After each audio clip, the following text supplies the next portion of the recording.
Yeah. Olá pessoal, sejam bem-vindos ao nosso podcast. Eu sou Josimar Silva. Hoje à minha esquerda tenho o Rubinaldo Domingos. Yeah. E temos aqui uma sala recheada de pessoas de muita relevância. Vamos ter aqui assuntos bem importantes, interessantes para os nossos ouvintes. A Bantumania, depois de muito tempo.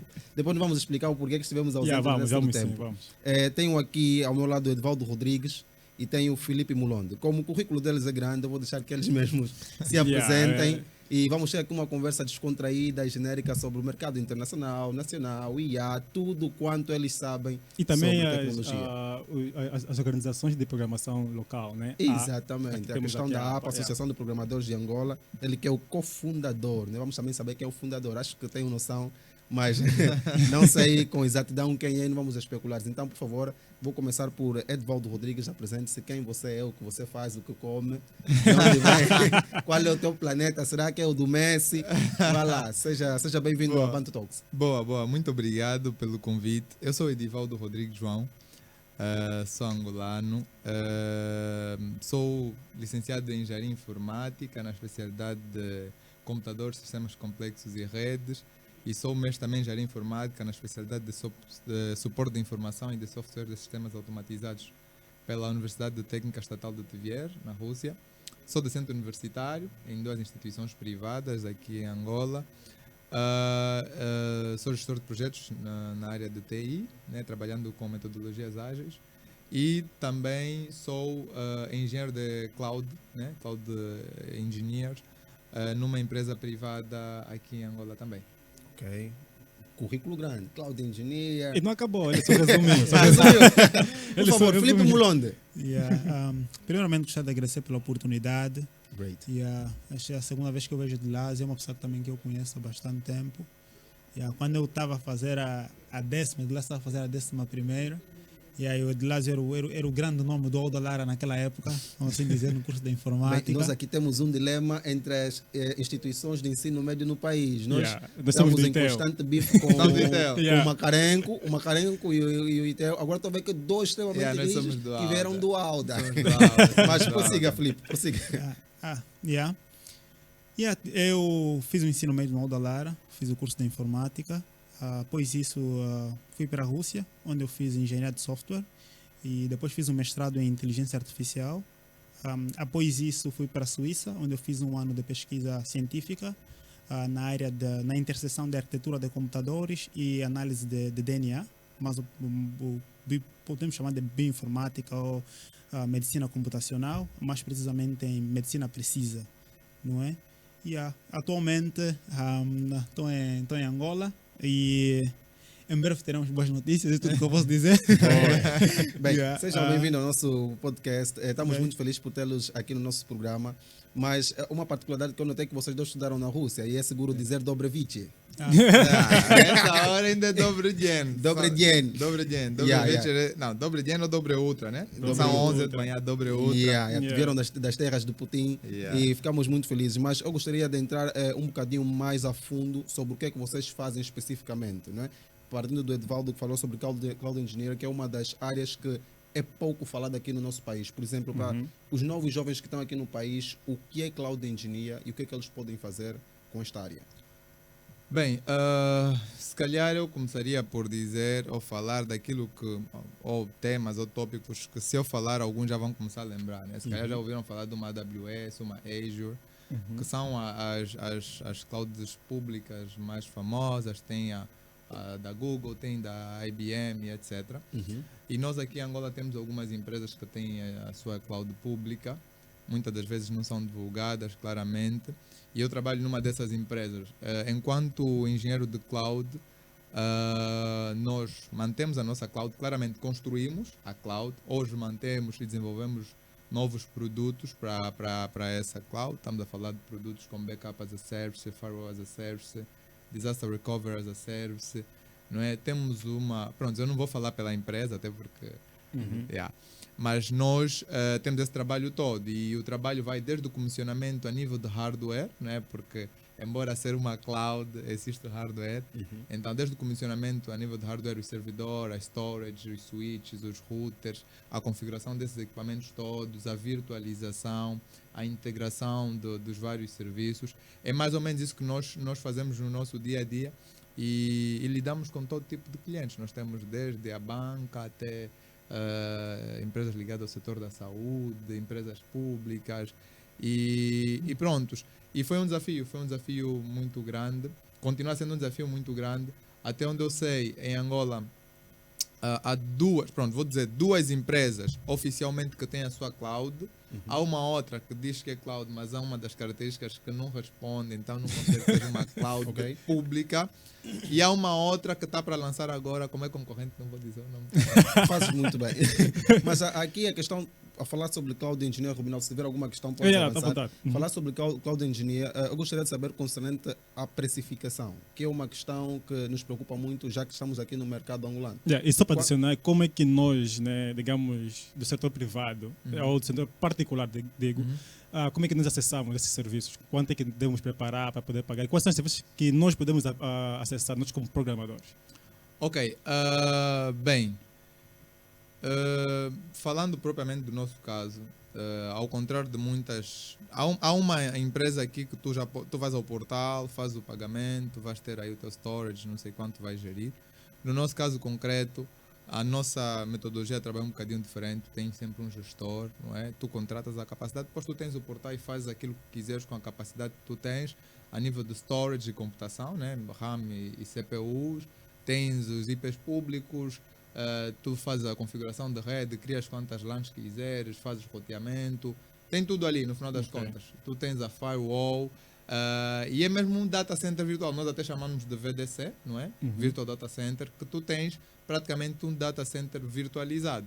Então, hoje muitas empresas tiram proveito disso, desde as micro, pequenas e médias empresas tiram proveito disso. Por quê? Porque você não precisa ter um hardware físico para manter a tua infraestrutura.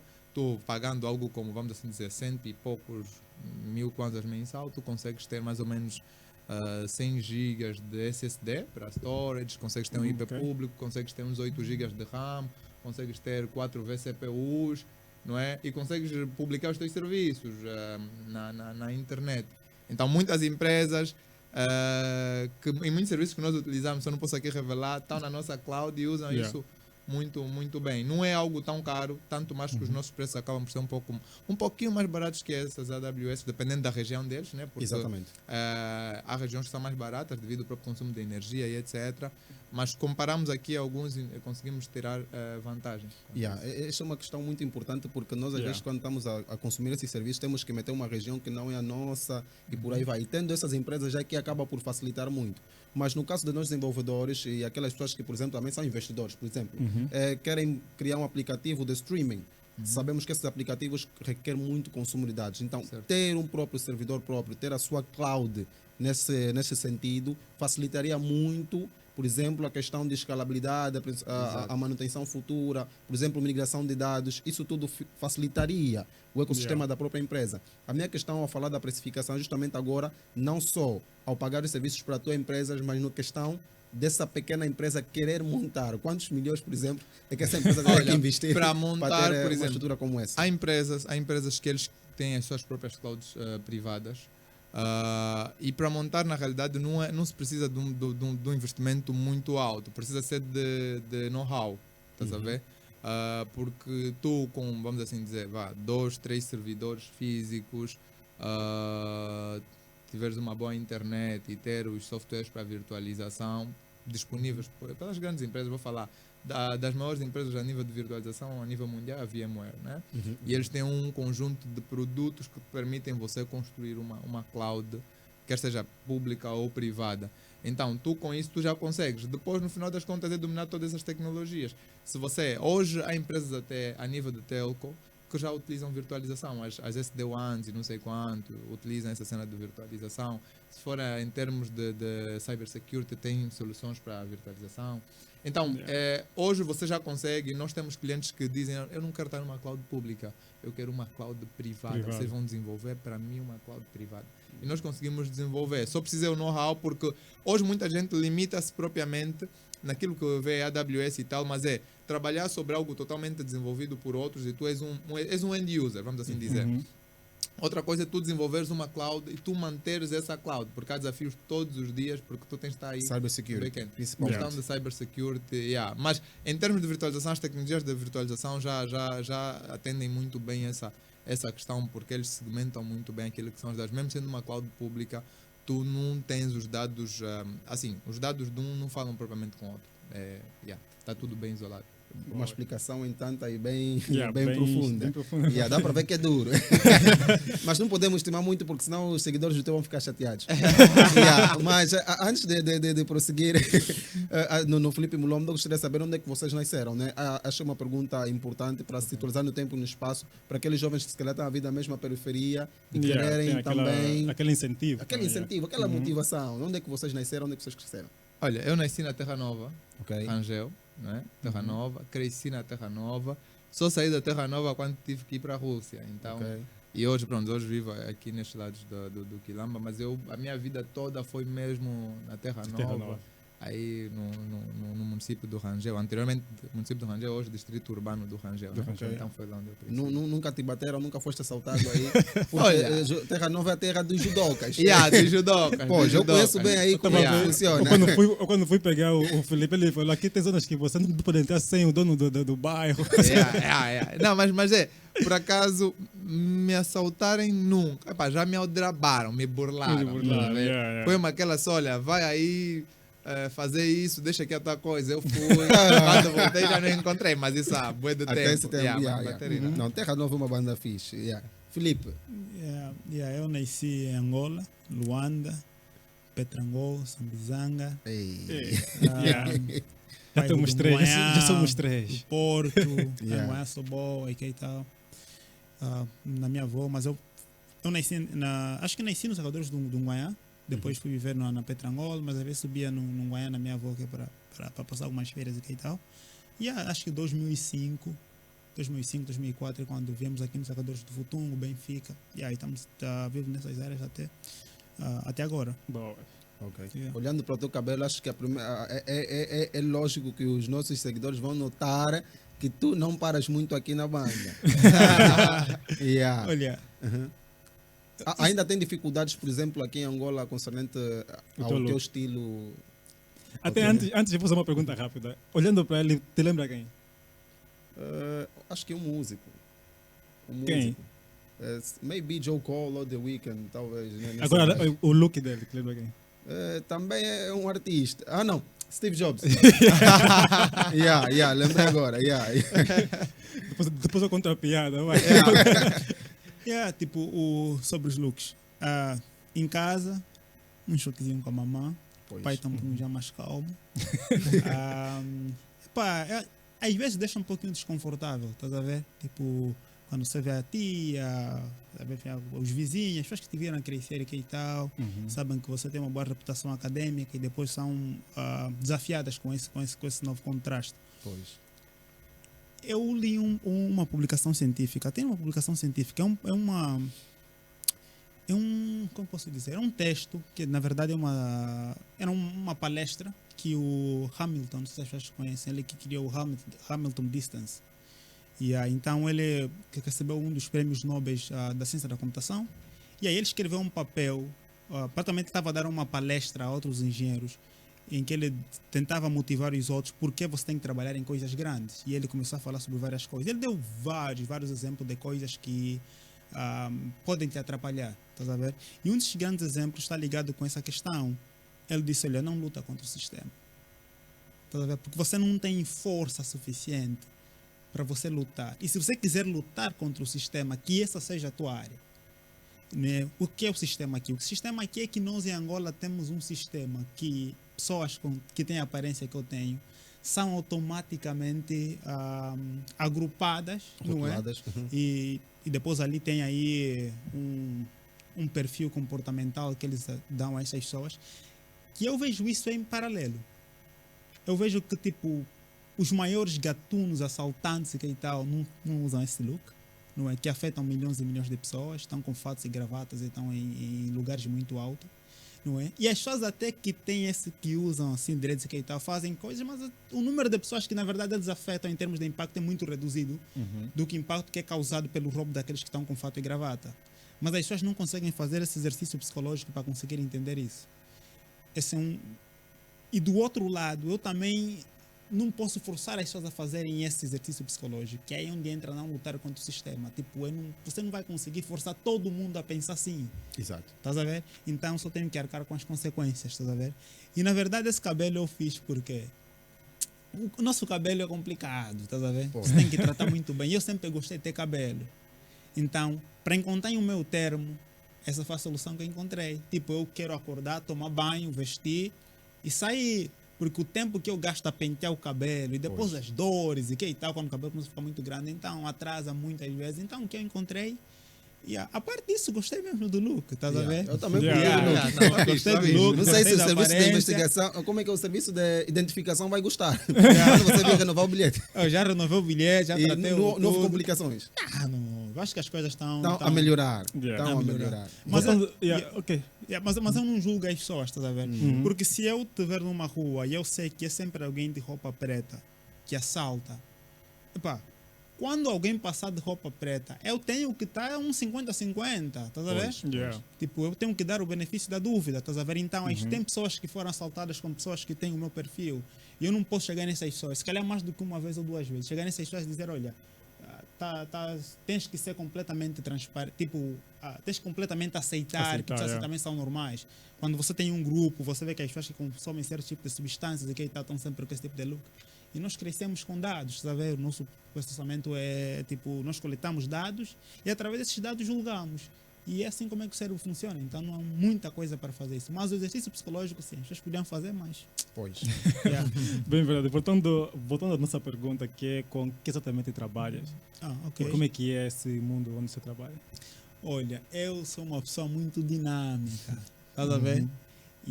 Eu tenho várias áreas de interesse, que na verdade é toda a stack da área de ciência da computação, começando pelos algoritmos até os próprios transistores.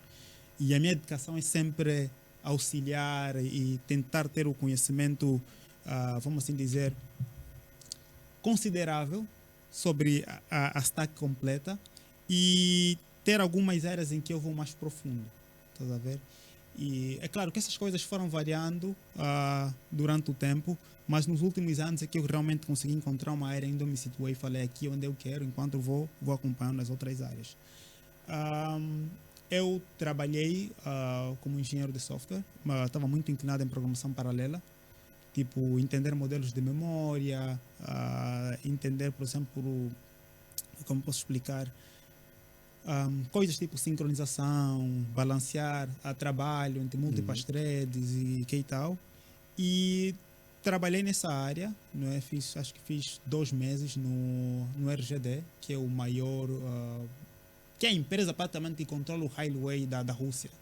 Então fiz 2 meses na RGD a trabalhar com C++ e o título era para trabalhar com programação paralela. E depois de 2 meses fui promovido para full time, mas eu estava para começar o mestrado e não consegui encontrar o balanço, então deixei e fui fazer o mestrado e acabei fazendo o mestrado em inteligência artificial. E nessa área de inteligência artificial gostei muito da área de visão computacional e depois ali também isso aplicou-se a alguns projetos, tipo me interessei bastante em queria carros autônomos, tanto que eu tinha um protótipo, uma cidade que eu estava a construir, enfim, está em construção, que tem uma cidade, que tem alguns carros, usamos alguns processadores da NVIDIA dentro daqueles carros, algumas câmeras, vários sensores, e tens uma cidade em que alguns peões são os patos, tens um semáforo, tens as interseções, e o objetivo é você treinar aquele carro usando diferentes algoritmos de inteligência artificial para que ele consiga navegar em segurança naquele espaço. E após isso, houve um grande interesse, que hoje é praticamente a minha maior área em que eu presto mais atenção, que é realmente na criação e desenvolvimento de processadores, é basicamente a arquitetura de computadores. E a arquitetura de computadores é uma posição, como eu posso te dizer, é praticamente você sentar no centro, não é? E se você olhar hoje como é que as pessoas desenham sistemas por completo, você conseguir entender o que é que a física, a química nos oferece, em termos de como nós conseguimos construir os devices, e também os algoritmos que temos, né? Porque nós queremos explorar as propriedades dos algoritmos da outra stack, do sistema operativo, dos compiladores, e do loader, do linker, e depois também ali na outra stack queremos ver como é que a gente faz a nossa implementação e tal. Então a arquitetura de computador é uma posição que eu tenho imensa paixão e, por exemplo, praticamente nos princípios do próximo ano vou estar para trabalhar com uma empresa, se calhar não posso dizer aqui o nome, mas é uma boa empresa. Acho que 70% do mundo consome os produtos dessa empresa em termos de arquitetura e eu vou estar a trabalhar como modelador de GPUs. Não é praticamente criar e implementar GPUs e praticamente essa é uma interseção com todas aquelas outras áreas que eu falei no princípio, que é a engenharia de software, muito focada em programação paralela, e temos inteligência artificial porque é a nova revolução e que tal. Então, a minha área de foco hoje é desenhar tanto sistemas, tanto processadores específicos ou GPUs voltados à inteligência artificial. No topo disso, não eu vou falar só bem rápido do que eu trabalhei na Suíça, é uma outra área também de grande interesse. Quando eu estive na Suíça, eu trabalhei com análise de DNA, praticamente medicina computacional. Em poucas palavras, isso é muitas das vezes quando um bebê está doente e ele vai ao hospital, o bebê nasceu, só chora e você não tem realmente como é que eu posso dizer? O doutor não tem como saber o que aquele bebê tem. Aí, às vezes a pessoa é muda, se desaverou por questões alheias, a pessoa não consegue falar. Então, fica muito complicado o doutor saber exatamente que tipo de medicamentos dá naquela pessoa. Porque a pessoa não fala, não consegue se comunicar. E você pode ter, a pessoa tem febre, mas a febre você pode associar com várias outras doenças e fica complicado realmente você saber. Então, o que se faz hoje em muitos países desenvolvidos é que chama medicina precisa. Você tira o sample, né? Tiras o sangue, outras qualquer tipo de amostra, né? Outras Saliva, amostras, onde a gente pode encontrar o DNA. E aquilo passa por um processo, nós chamamos de laboratório molhado, onde o DNA é cortado, não é? Porque não existe uma máquina que consegue te dar o DNA humano completo, aproximadamente 3 bilhões de caracteres, não é? Embora que a Google hoje lançou um novo modelo que é mais representativo e tem pesquisas que indicam que alguns dos africanos têm 10% a mais de DNA. Isso é muito grande, porque eu e você o normal é que a gente tem 5% de diferença, somos 99,9 iguais, tem aí 1% de diferença, e esse 1% representa 5 milhões de diferença nesses 3 bilhões de caracteres que nós temos. E o problema é que essas máquinas que te dão o DNA, não é porque no laboratório molhado o DNA é cortado, só que o DNA é como se fosse um livro, que você tem as páginas, tens a numeração das páginas, que nesse caso vão ser os cromossomas e tal. Só que quando você, em vez de ter o livro por completo, que era o que nós precisamos, porque nós temos que ir numa página e ver o que está escrito aí, comparar com um livro original, que nesse caso é um DNA mais saudável, que nós queremos comparar os dois e ver que se aí tiver uma mudança, então a pessoa tem hepatite B, tem hepatite C, e assim vai. Só que nós só recebemos palavras e as palavras vêm embaraçadas, então tem um processo muito grande de você pegar aquelas palavras aleatórias, que em vez de 3 bilhões a máquina vai te dar 18, 20, tipo 3 bilhões tem equivalente a 3 gigabytes, mas a máquina vai te dar 18, 20 gigabytes. Então você tem que pegar aqueles 18 gigabytes de palavras e você tem que construir um livro. Então é um processo muito grande e é algo completamente interessante. É uma das outras áreas que eu trabalhei bastante praticamente o ano passado, eu trabalhei na interseção, praticamente usar arquitetura de computadores para você explorar as propriedades que existem no DNA humano e assim você conseguir criar um sistema melhor. E com esse trabalho a gente conseguiu reduzir 17% do consumo de energia e conseguimos aumentar 10%, não é, a performance de você executar esses cargas de trabalho modernas, né? Se calhar durante a conversa podemos entrar em mais detalhes sobre a questão. Eu já estava a ouvir aqui esta parte do DNA, surgiram várias questões e é muito interessante desmistificarmos isso aqui um bocadinho antes de prosseguirmos para as outras áreas. Falando especificamente sobre essa parte de vocês reduzirem a 17%, tem algoritmos que se calhar vocês utilizaram aí para facilitar este todo o trabalho. Tem a parte que você também domina um pouco de hardware para criar modelos mais precisos. Isso é muito interessante. E a nossa preocupação aqui, o nome próprio do nosso programa é Bantu Talks, justamente para pegarmos aqui em Angola como podemos aplicar a isto. E a questão que me veio alguns dias atrás estive a falar com um dos meus chefes lá, meus superiores, estamos a falar sobre DNA. A mulher sempre sabe que o filho é dela.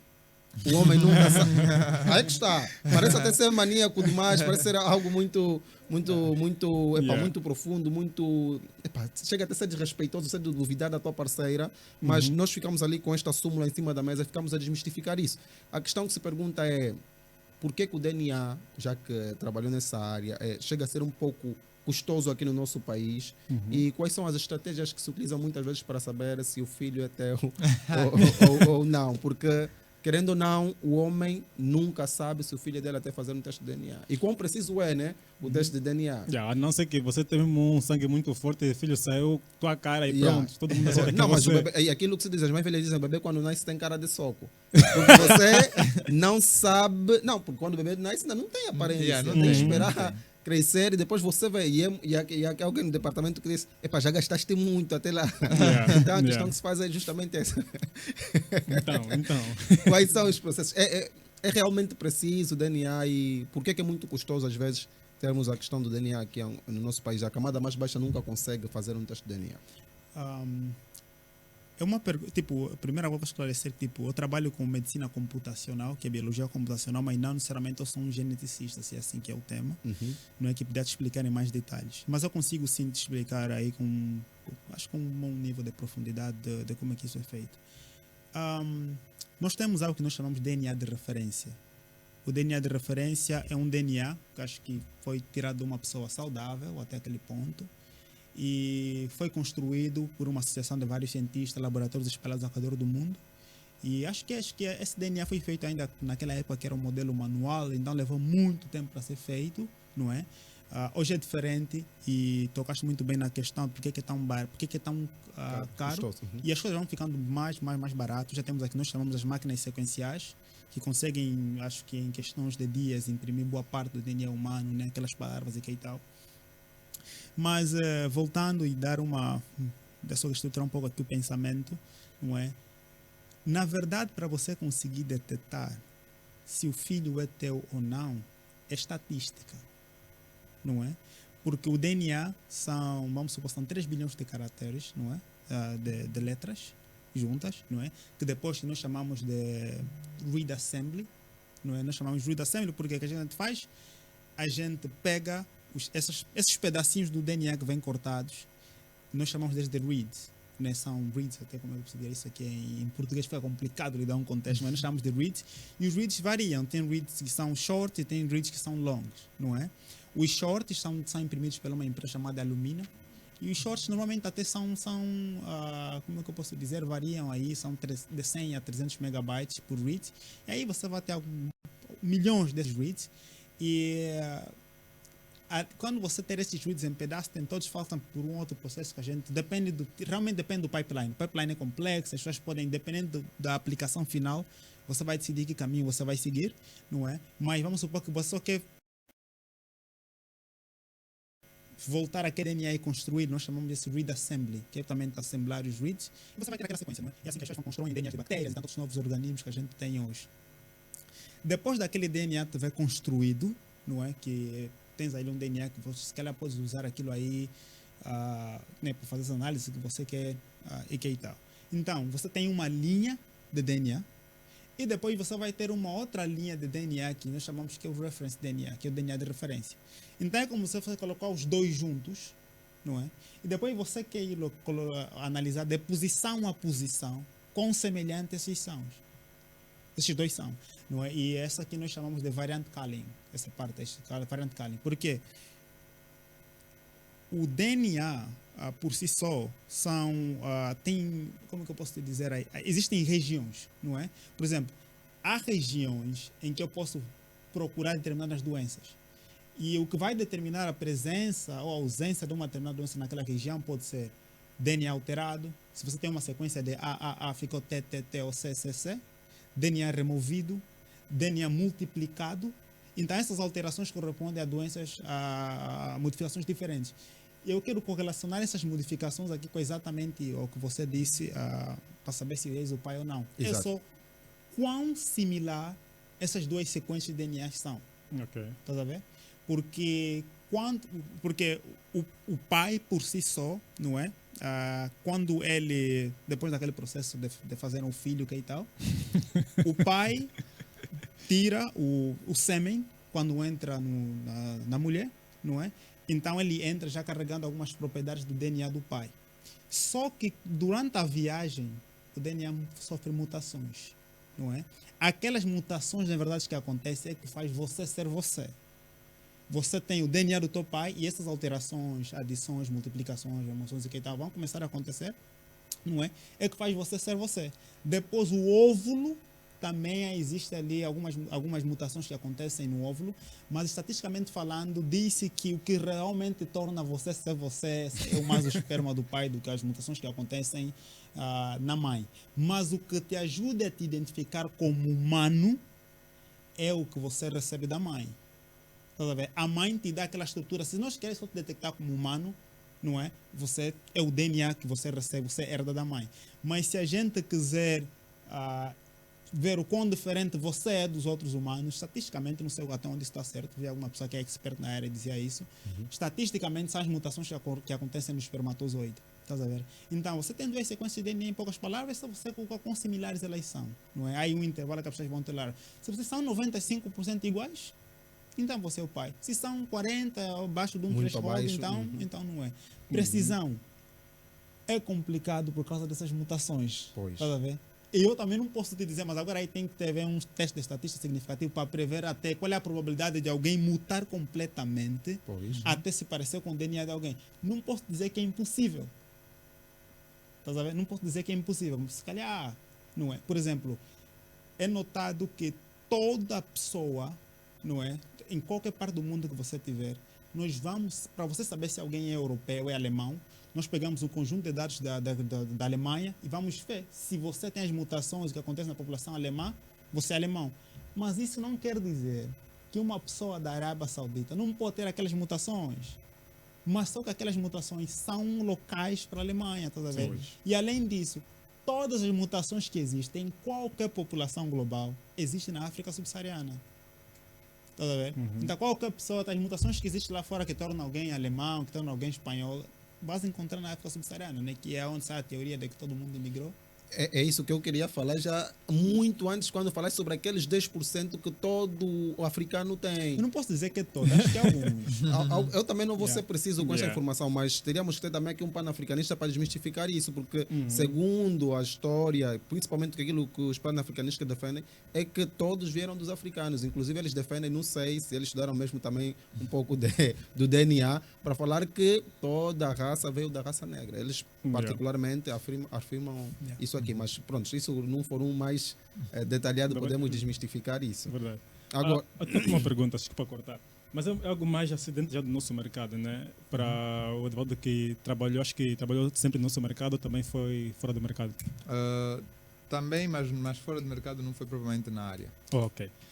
Nós temos aqui o Felipe que é 100% fora do mercado, mas eu quis saber, né, mais do Edvaldo, como é que é a inserção para alguém que está nas tecnologias, trabalhar com tecnologia, qual é o processo de inserção dentro do mercado? Olha, uma cena muito, não sei se vou dizer engraçada, do nosso mercado, é que eu por vezes digo, no nosso mercado você precisa ter visão, ok? E muitas das vezes há pessoas que só com visão conseguem se ingrar, mas não estamos a menosprezar o conhecimento. Okay. E o que acontece é que durante muito tempo, vou falar para a área de TI, durante muito tempo passou-se a visão de que para você ser TI precisa ser ou programador ou, sei lá, dominar redes. Pronto, essas duas áreas. E as pessoas faziam apenas isso.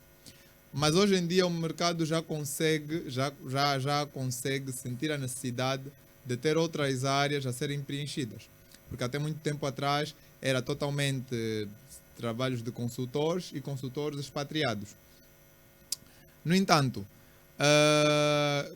o que é que ainda faz com que muitas das vezes exista alguma resistência por parte das instituições privadas ou públicas mesmo em terem os quadros nacionais propriamente na área das tecnologias? Primeiro está na questão do profissionalismo, ok? Profissionalismo, mas eu não julgo porque são coisas que acabam por ser questões sociais e culturais, ok? É propriamente, na realidade, um sistema, porque são coisas que desde a escola, ensino primário, ensino médio, são coisas que não nos são ensinadas e nós, por vermos aquilo que nos rodeia, achamos que é normal. Então, por isso é que muitas das vezes não é porque o expatriado é melhor, mas é a questão profissional, questão de comprometimento, responsabilidade, muitas das vezes. Mas depois disso, nós começamos a ver pessoas, vamos assim dizer, começamos a ver nacionais muito melhor preparados do que os expatriados, não é? Mas há sempre aquela componente que começa a balancear. No entanto, o que é que eu hoje digo a muita gente? Tu precisa ser bom em alguma coisa. E o nosso processo de formação aqui em Angola não consegue te deixar bom em alguma coisa, não é? E nós não podemos querer depender do nosso processo de formação para querer ser bom em alguma coisa. Precisa ser uma decisão pessoal em dizer, eu quero ser bom nisso. E eu, enquanto professor, eu digo sempre aos meus estudantes, vocês aqui, vocês veem tudo um pouco, mas você precisa dizer, eu quero ser bom nisso, não é? Eu vou falar o meu caso particular. Eu sempre fui programador. Ensino médio, ensino superior, mesmo a nível da licenciatura e mestrado, eu era desenvolvedor. Só que quando eu chego aqui em Angola, devido às circunstâncias, eu tive que me atirar numa outra área. Então, eu fui para a administração de sistemas, depois da administração de sistemas, fui para a cloud. Ok? E eu digo, há espaço para todo mundo. Você precisa ser bom. Se você não tem o quem te indicou, seja bom. Não é? Então, hoje, eu orientei muitos estudantes no trabalho de fim de curso. E eu, por ser professor de uma disciplina que é armazenamento de dados, nós falávamos sobre inteligência artificial, falávamos sobre data warehouse, e os estudantes nunca ouviam falar sobre isso. Hoje eu tenho estudantes que trabalham nessa área, com inteligência artificial, trabalham com análise de dados, porque tiveram isso e defenderam isso. Eu tenho uma estudante que ela falava sobre extração de características da imagem para diagnóstico de câncer de mama com base no padrão BIRADS. Outros falavam sobre análise de sentimento em redes sociais e não sei quanto. E eles apaixonaram-se tanto por essa área. São coisas que, digamos, há coisa de 2, 3 anos atrás quase que não se falava aqui. E trabalham muitos nessa área. Então, a nível profissional aqui em Angola, eu digo que o nosso mercado ainda é muito fértil. Okay? É fértil. E se tu realmente fores bom, tu consegues. Há algumas profissões que acabam por estar um bocadinho saturadas no mercado, não é? E que tu tens de ter algum diferencial, quer seja alguma tecnologia nova que tu dominas, algum framework novo que tu dominas, mas, no entanto, aquelas mais novas, as áreas mais novas, se tu realmente fores bom, há espaço em todos os sítios. A coisa de 2, 3 anos atrás, há um montão de bancas que não se falava sobre BI. Hoje já fala-se muito de BI, ok? Fala-se muito de BI. Há empresas que, por exemplo, não falavam sobre, sei lá, cloud. Hoje já fala-se muito de cloud. Há empresa que, por exemplo, não falava sobre data science. Hoje já fala-se sobre data science. Estás a ver? Então, nós precisamos aproveitar essa brecha que temos para nos tornarmos realmente bons nisso. E não é uma questão de xenofobismo, mas mostrarmos que realmente nós temos o nosso potencial e podemos ocupar lugares que durante muito tempo foram ocupados por estrangeiros, não é? E vou falar o caso concreto da empresa em que eu trabalho. 80% do pessoal que está lá é nacional. Ok? 80% do pessoal que está lá é nacional e os cargos de gestão, a maior parte são nacionais. Ok? E eu conheço a realidade de outras empresas que também acontece dessa forma. Agora, vai uma outra parte, questão, né, faz-me rir, não é? Até que é a próxima pergunta mesmo, tipo, em questão de remuneração. Exatamente. Como é que estamos? E antes de desmistificar isso, eu gostaria mesmo de pegar, por exemplo, falou que é a questão da competência. Certo. Obviamente que Angola há muitas vagas. Não vamos esconder aqui. O mercado é fértil, tem muitas vagas.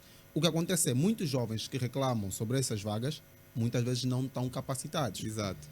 Qual seria a tua sugestão? E vamos falar também da questão do salário, porque muitas vezes tem vagas, certo, tem competências, certo, mas o salário não é tão bom. Certo. Então, como professor, eu gostaria de pegar primeiramente ali nos alunos que estão ali contigo. Qual seriam as tuas recomendações para que esses jovens, uma vez que na faculdade se passa muita coisa, muitos dos nossos cronogramas aqui, eu também estudei aqui, são desatualizados, verdade seja dita, infelizmente ainda é desatualizado. A linguagem que nos ensinam, as metodologias, muitas vezes é desatualizado. Então, como professor, qual seria a tua sugestão, por exemplo, para os teus alunos que vão estar a se preparar para um mercado de trabalho, para serem competentes e a posterior também terem bons salários? Bom salário, yeah. Eu acho que é importante a pessoa primeiro se conhecer, sabes? Conhecer o seu valor no mercado. E eu digo que eu, durante muito tempo, antes de voltar, eu dizia, não, eu tenho que começar a ganhar já acima dos 700, 800. E eu tinha essa falsa ideia, mas eu não tinha experiência propriamente no mercado. Então, isso também conta muito. Há estudantes meus que eu, quando lhes mando, principalmente se foram meus orientados, eu tenho um grupo, eu mando sempre vagas e tal. Então, muitos podem dizer, não, professor, só está a pagar 150, só está a pagar 200. Epá, assim, esses 200, se você realmente não vale 200, não adianta ir lá. Mas agora, se você não está preparado e não sabe nada, se calhar é bom começar nesses 200 para ganhar experiência, te tornares um bom profissional. Porque eu não creio que quem hoje está nos 4, 5 milhões começou nos 4, 5 milhões, não é? Requer experiência. E eu digo algo que eu notei. Os 2 primeiros anos no mercado de trabalho vão te fazer conhecer como realmente funciona esse jogo, ok? E conhecer o teu valor. Verdade. Yeah. Porque você no primeiro, você entrou, se for a tua primeira experiência de trabalho, você nunca sabe se está a pagar bem ou mal. Se calhar no momento supra as tuas necessidades, mas você não sabe se é bem ou mal. Você vai ver, na empresa X pagam Y, o fulano de tal nessa empresa ganha X, o meu trabalho é valorizado, não é? Isso é importante, mas leva tempo. Então nós precisamos respeitar o processo, não pular etapas, ok? Depois disso saber o que o mercado precisa, ok?